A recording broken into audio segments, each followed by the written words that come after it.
லேயாள் யாக்கோபுக்கு பெற்ற குமாரத்தியாகிய தீனாள் தேசத்து பெண்களை பார்க்க புறப்பட்டாள். ஆதியாகமம் 34:1.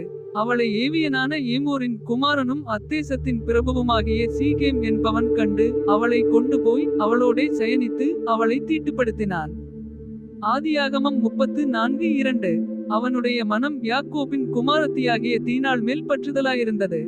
அவன் அந்த பெண்ணனை நேசித்து அந்த பெண்ணின் மனதுக்கு இன்பமாய் பேசினான். ஆதியாகமம் 34:3. சீகேம் தன் தகப்பனாகிய ஏமோரை நோக்கி இந்த பெண்ணை எனக்கு கொள்ள வேண்டும் என்று சொன்னான். ஆதியாகமம் 34:4. தன் குமாரத்தியாகிய தீனாளை அவன் தீட்டுப்படுத்தினதை யாக்கோபு கேள்விப்பட்டபோது அவன் குமாரர் அவனுடைய மந்தையினிடத்தில் வெளியிலே இருந்தார்கள். அவர்கள் வருமளவும் யாக்கோபு பேசாமலிருந்தான். ஆதியாகமம் 34:5. அத்தருணத்தில் சீகேமின் தகப்பனாகிய ஏமோர் புறப்பட்டு யாக்கோபோடே பேசும்படி அவனிடத்தில் வந்தான். ஆதியாகமம் 34:6. யாக்கோபின் குமாரர் இந்த செய்தியை கேட்டவுடனே வெளியிலிருந்து வந்தார்கள். அவன் யாக்கோபின் குமாரத்தியோடே சயனித்து செய்யத்தகாத மதிகெட்ட காரியத்தை இஸ்ரவேலில் செய்ததினாலே அந்த மனிதர் மனங்கொதித்து மிகவும் கோபங்கொண்டார்கள். ஆதியாகமம் 34:7. ஏமோர் அவர்களோடே பேசி என் குமாரனாகிய சீகேமின் மனது உங்கள் குமாரத்தியின் மேல் பற்றுதலாயிருக்கிறது. அவளை அவனுக்கு மனைவியாக கொடுங்கள். ஆதியாகமம் 34:8. நீங்கள் எங்களோடே சம்பந்தங்கலந்து உங்கள் குமாரத்திகளை எங்களுக்கு கொடுத்து எங்கள் குமாரத்திகளை உங்களுக்கு கொண்டு. ஆதியாகமம் 34:9. எங்களோடே வாசம் பண்ணுங்கள். தேசம் உங்கள் முன்பாக இருக்கிறது. இதிலே குடியிருந்து வியாபாரம் பண்ணி பொருள் சம்பாதித்து அதை கையாண்டு கொண்டிருங்கள் என்றான். ஆதியாகமம் 34:10. சீகேமும் அவள் தகப்பனையும் அவள் சகோதரரையும் நோக்கி உங்கள் கண்களில் எனக்கு தயவு கிடைக்க வேண்டும். நீங்கள் என்னிடத்தில் எதை கேட்டாலும் தருகிறேன். ஆதியாகமம் 34:11. பரிசமும் வெகுமதியும் நீங்கள் எவ்வளவு கேட்டாலும் உங்கள் சொற்படி தருகிறேன். அந்த பெண்ணை மாத்திரம் எனக்கு மனைவியாக கொடுக்க வேண்டும் என்றான். ஆதியாகமம் 34:12. அப்பொழுது யாக்கோபின் குமாரர் தங்கள் சகோதரியாகிய தீனாளை சீகேம் என்பவன் தீட்டுப்படுத்தினபடியால் அவனுக்கும் அவன் தகப்பனாகிய ஏமோருக்கும் வஞ்சகமான மறுமொழியாக. ஆதியாகமம் 34:13. விருத்த சேதனமில்லாத புருஷனுக்கு நாங்கள் எங்கள் சகோதரியை கொடுக்கலாகாது. அது எங்களுக்கு நிந்தையாயிருக்கும். ஆதியாகமம் 34:14. நீங்களும் உங்களுக்குள் இருக்கும் ஆண்மக்கள் யாவரும் விருத்த சேதனம் பண்ணப்பட்டு எங்களைப் போலாவீர்களானால் நாங்கள் சம்மதித்து. ஆதியாகமம் 34:15. உங்களுக்கு எங்கள் குமாரத்திகளை கொடுத்து உங்கள் குமாரத்திகளை எங்களுக்கு கொண்டு உங்களோடே குடியிருந்து ஏகஜனமாயிருப்போம். ஆதியாகமம் 34:16. விருத்த சேதனம் பண்ணிக்கொள்வதற்கு எங்கள் சொல் கேளாமற் போவீர்களானால் நாங்கள் எங்கள் குமாரத்தியை அழைத்து கொண்டு போய்விடுவோம் என்று சொன்னார்கள். ஆதியாகமம் 34:17. அவர்களுடைய வார்த்தைகள் ஏமோருக்கும் ஏமோரின் குமாரனாகிய சீகேமுக்கும் நலமாய்த் தோன்றினது. ஆதியாகமம் 34:18.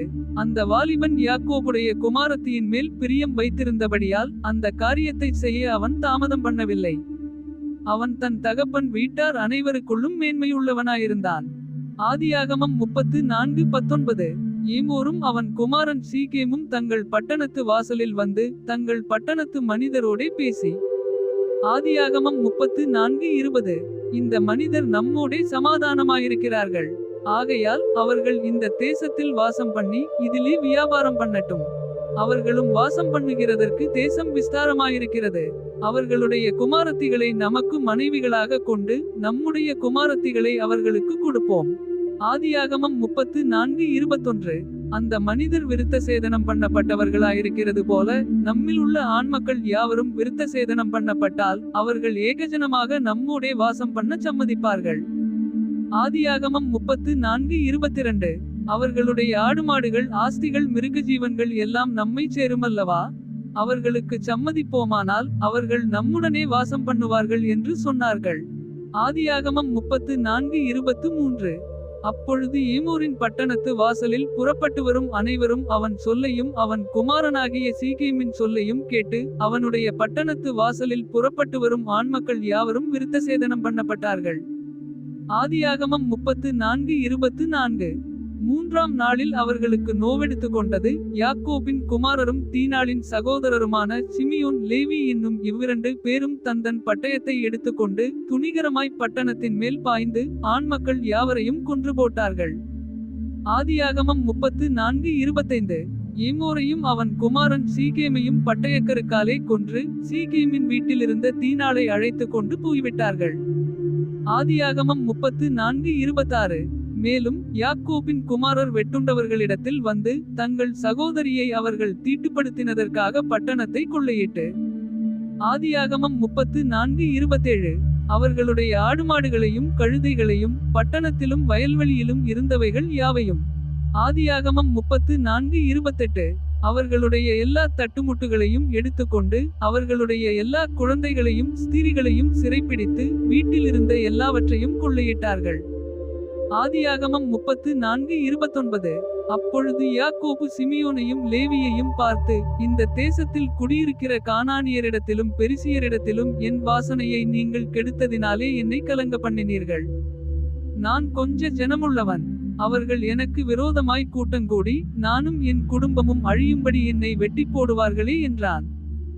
ஆதியாகமம் 34:30. அதற்கு அவர்கள், எங்கள் சகோதரியை அவர்கள் ஒரு வேசியைப் போல நடத்தலாமோ என்றார்கள். ஆதியாகமம் 34:31.